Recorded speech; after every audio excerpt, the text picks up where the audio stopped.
Chaque année, les téléspectateurs des Grandes Gueules désignent une personnalité qui a, selon eux, marqué les derniers mois.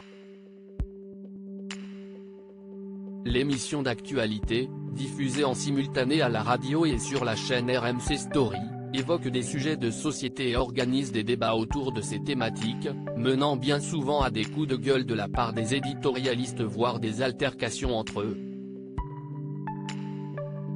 Chaque jour dans l'émission, une chronique est dédiée à la personnalité GG du jour, jugée grande gueule grâce à ses actions ou ses propos.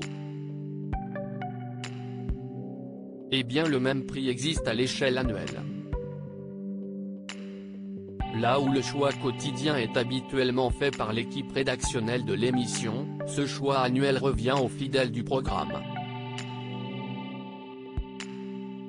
Ce lundi 12 décembre, les présentateurs Alain Marchal et Olivier Truchot ont donc annoncé à qui ils accordaient le prix de la grande gueule de l'année 2022. Un seul nom étranger, un prix obtenu grâce au vote des téléspectateurs toute la semaine précédente sur le site de la station comme l'a rappelé le journaliste Olivier Truchot. 10 personnalités étaient en lice pour gagner la première place cette année, le collectif écologiste Dernière Rénovation, le secrétaire national du Parti communiste Fabien Roussel, l'entraîneur Christophe Galtier, le député Louis Boyard, Rachida Dati, Michel Sardou, l'ancienne candidate à la présidentielle Sandrine Rousseau, Michel-Édouard Leclerc, l'actrice Annie Dupéret, et enfin le président ukrainien Volodymyr Zelensky.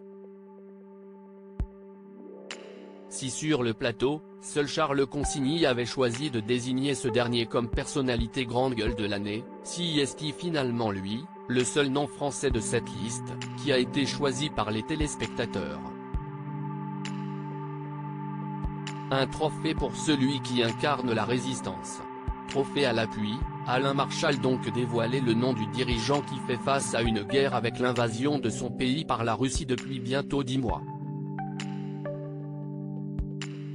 Celui qui incarne la résistance face à l'envahisseur russe, a donc expliqué le présentateur de l'émission. L'année dernière, c'était Stéphane Bern qui avait remporté ce titre. À l'inverse de Volodymyr Zelensky qui cesse de démarquer pour ses propos et ses actions belligérantes, CIST son engagement en faveur du patrimoine historique et architectural français qui avait valu à l'animateur de France Télévisions d'être récompensé par les téléspectateurs. À lire aussi Guerre en Ukraine, un journaliste français, envoyé spécial pour BFM TV, tué dans l'est du pays.